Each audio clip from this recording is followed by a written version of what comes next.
What was a strength for the New York Mets earlier this season has turned into a complete nightmare, and that is the starting rotation. The New York Mets fall to the Atlanta Braves at home in game 2 of the series and blow a 6-0 lead as another New York Mets starter, in this instance David Peterson, fell apart in the 4th inning.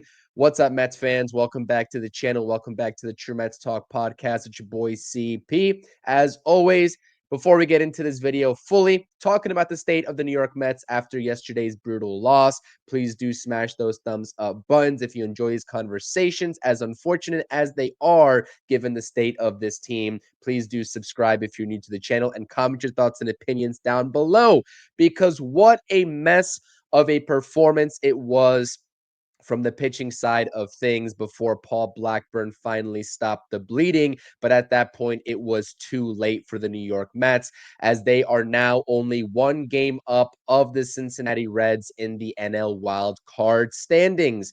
And this stat right here, presented by the SNY Mets account over on X, courtesy of Anthony DeComo, is just absolutely mind-boggling, and it is not good. And it encapsulates everything that has gone wrong for the New York Mets for quite some time now, or the past couple of months. No MLB team has received less innings pitched from their starters over the last 2 months of games than the New York Mets. The Mets have the lowest amount of innings from their starters since at some point in June here, right? They have the 4th worst record in baseball over that stretch, going from 5.5 games up on the Phillies down to 5 games back of the Philadelphia Phillies in the NL East. And again, they are only 1 game up for the last playoff spot in the NL on the Cincinnati Reds. You take a look at this list, the Mets are clearly the top dogs when it comes to not providing length for this team and for this bullpen. And it's a bullpen that has been burnt out, as we've stated time and time again on our videos and streams that we do on this channel talking Mets. And we saw it with Reed Garrett last night, who did not help the cause whatsoever, having to come into the game in the 4th inning because David Peterson couldn't even pitch 4 innings after blowing a 6-0 lead. Mets, White Sox, Dodgers, a Dodgers team that has also been struggling relatively, relinquishing their NL West lead, the Pirates and the Tigers, who have a good record but have not really been great over the past 2 months of games. This is not really a list that you want to be on, clearly. And again, it just shows and paints the entire picture of how bad things are in Queens right now. And you know what? Steve Cohen was there, and he has been there for this series. He'll be there again today ahead of game 3, which is the rubber match between the Mets and the Braves. And they are showing him exactly how David Stearns, quite frankly, has failed this team this season. And we talk about this. And David Stearns is not immune to criticism, by the way. And this is why I'm making this video, because I have been a David Stearns supporter, and I still do support him because I think he's done a lot of great things for this organization, and he will continue to do a lot of great things for this organization. But his pitching philosophy needs to change. And that is the bottom line. And it's too late right now. I'll get into that here in just a second. But this offseason is going to tell us a lot about David Stearns, if he's going to adjust his approach in terms of building a competent rotation for 2026 or not. Now, the silver lining, as we mentioned in the video that I will link in the description down below, is that the Mets are getting a fresh arm in Nolan McLean, making his debut on Saturday, as we just learned yesterday. But they need more. If they're going to salvage this season somehow, some way, they need more. And that pitcher is Brandon Sproat. This rotation cannot continue to free fall like this. And this has been the problem with the New York Mets, as I opened up this video saying that this was once a strength, the starting rotation and the bullpen, while the offense was, lacking earlier this season going into the middle part of the season. Now it's 180 because the offense is finally producing and the pitching is just blowing it. At minimal times this season have we seen a Mets team that has gelled cohesively as one single unit from all 3 facets of the game: the bullpen, the starters, and the offense. And that's why we are here where we're at right now. But again, Nolan McLean is coming up. Brandon Sproat needs to come up ASAP as well because I cannot continue. And we as a fan base should not have to sit through this whatsoever. And it's not just David Peterson with what he did last night.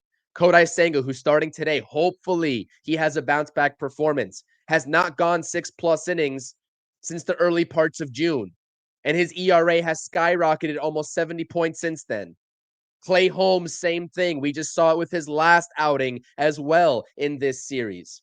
Has not gone 6+ innings since the early stages of June himself. Frankie Montas. I mean, he got demoted for a reason, right? And I have said this since the offseason regarding David Stearns and how he was building this rotation and the methodology that everybody was talking about, right? I don't care, and I didn't mind him gambling on the rotation for the first half of the season, in which case they did quite well to open up the season. But he doubled down on it at the deadline. And that is where I take great issue from this whole process. You cannot double down when you see a first half with Griffin Canning going down, season ending, Kodai Senga, who was pitching really well to start up the season and then goes down with an unfortunate injury given the Pete Alonso errant throw that kind of sets this Mets team back in general as they started to plummet right when that injury happened. Sean Manaea, who didn't open up the season, we didn't see him until, the very later stages of the first half before the All-Star break. Clay Holmes, who was being converted from a starter or from a bullpen arm to a starter, I should say. That's what I'm saying. The signs were all there, even before the All-Star break, that things were going to need to be addressed during the trade deadline.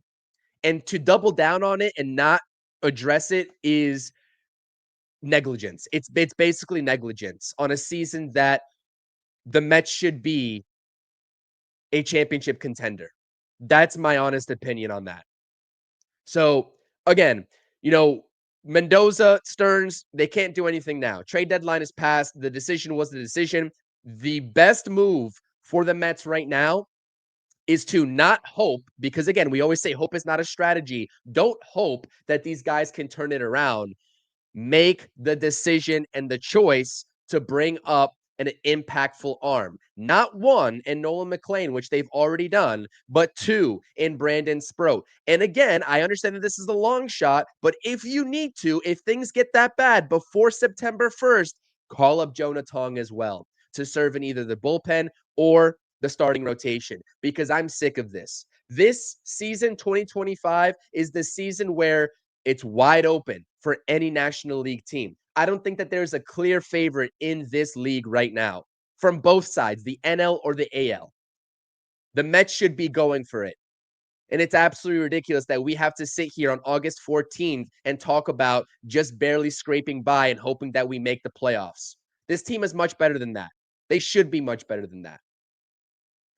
And if they're going to turn it around, it has to start by getting rid of whatever is on my left right here, because that's just absolutely ridiculous and unacceptable.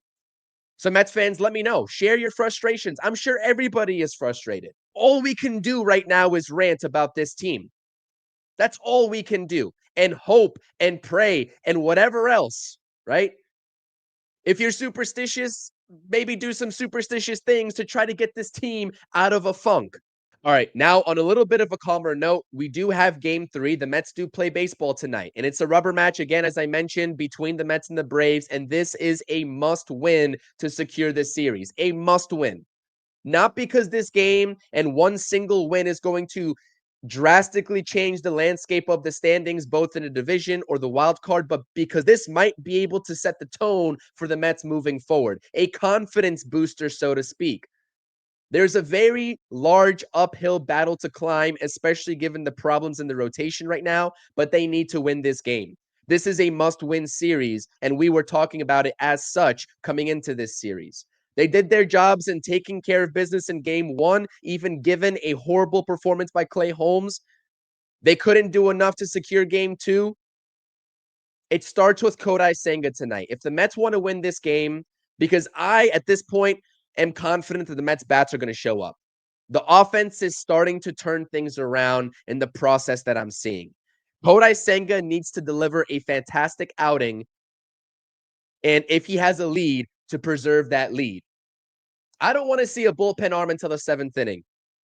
If Kodai Senga is entrusted to be one of the aces, the co-ace of this team, alongside Sean Manaea, who's also been struggling himself over his past couple of starts, then he needs to go out there and perform like one. And that's a credit to Rob, because Rob has always held Kodai Senga accountable in this aspect. Because we know when he's at the top of his game what he is capable of producing. He needs to go out there and do it on the big stage against an NL East rival in a must-win series. Mets fans, let me know what you think in the comment section. Again, down below, check out all the previous content. I linked the video from yesterday talking about the Nolan Klain call-up. Make sure to subscribe if you're new. If you enjoyed these conversations, hit the thumbs up buttons, all that fun stuff. I definitely appreciate it. And as always, we will see you all for either the pregame or the postgame or both. Hit the notifications buttons to get notified when we go live. Let's go Mets. See you all later. Peace.